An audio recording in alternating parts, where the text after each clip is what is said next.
Awesome. My name is Lady Monte. I'm here with John Floridis at the Crown Music Festival. How's it going? It's going great. Good to meet you, lady. Good to meet you too. So, can you tell me a little about your role here at the festival? Well, my role has been a couple different facets. This year, I was here to do some interviews myself. Okay. So the tables are kind of turned at the moment. Uh-huh. I do a weekly feature on Montana Public Radio called Musicians Spotlight. So I'm usually sitting like this, talking to other musicians, and getting to find out a little bit more about what they do, get a little more in depth, and talk to them a little bit more in depth about how their music comes together, what their lives are like, so forth. Absolutely. So I do that on an almost yearly basis. Come up and check in with the festival, and interview folks here. I've also performed here. I'm also a professional musician, so I've performed here myself on a number of occasions. And the other night, I got pulled off the bench, got to MC. So Nice. so I've done a few different things here. Yeah. Well, that's really cool. I'm also another radio rat, KBOO Portland, 90.7 Excellent. FM. All right. Glad to meet you, Good to meet you too. family. Family. So, what's been your experience on both sides of the industry like that? Yeah, well, I mean, I think the thing that's amazing about this festival is a lot of things. Yeah. I think, for one thing, the intimacy that participants get to have when they're here, as participants in workshops and students, the proximity that they get to have to literally the finest musicians, the finest guitarists and dobro players, in the case of Jerry Douglas, in the world, and get to interact with them on a really intimate level. I think that's really unique, and I've heard feedback from, because I've interviewed them, feedback from the pros, the featured artists and so forth, that how much they appreciate that and how unique that kind of relationship that they get to build with the participants is. And so I mean, I think that's a big asset to the festival, is that intimacy. I think that's very Montana. It's very down home. There's no pretenses. If you come here with a pretense, you're not going to go home with a pretense. I mean, we're on a ranch right now. Yeah, we're right. On a ranch.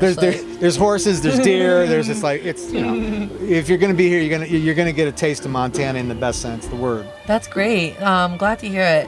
What's been your experience like as a musician then? Well, it's a top-notch, full-on professional put-together event on all levels. So as a performer, when I've played here, I mean, you just get top-notch treatment, you get top-notch sound, and a top-notch audience too. The thing that's great about this, lady, is that people that are here, they're here because they really appreciate music on a deeper level. That's wonderful. And you know what I'm saying? Yeah. And so the folks that are here, they're here because there's great musicians. Yep. Yeah, it's fun, it's a party too, but it's really about seeing and hearing some great musicians. Yep. So you get from a performer standpoint, it's the staff are fantastic, the event's fantastic, and the audience and the people that come here and support the event are top notch. Wow, that's really cool. What's your style of playing?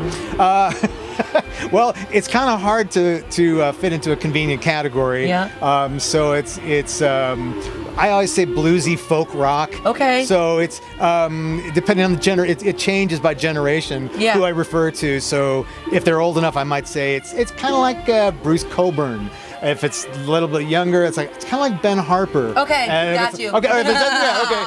And then some people, it's like John Mayer. I don't know. It's something. It's not really like John Mayer, but close enough. You get the nod. If they want to compare me to John Mayer, that's very flattering. Okay. So yeah, it's sort of, it fits into a lot of categories, but not conveniently into one. Does that make sense? Does that radio voice sing too, or are you just Oh yeah, I do sing. Wow. Oh yeah, I sing as well, yeah. Did you perform here this weekend? No, I did not perform this weekend. I was just strictly here, just doing my radio stuff, and just tonight, just hanging out. And as we're speaking, Sonny Landreth is on stage, and he is one of my favorite players. Yeah. And he's been on my radio program before. Cool. And this is the first time, though, I've got to hear him live. So he's ferocious. He's a beast. Okay.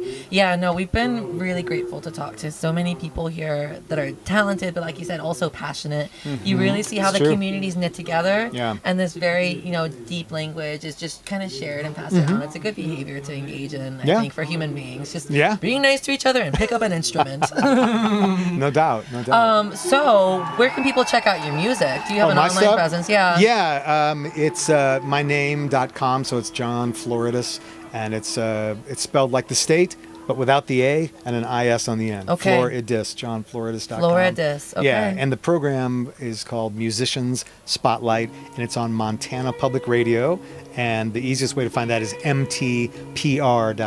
And then you can search out we've got podcasts.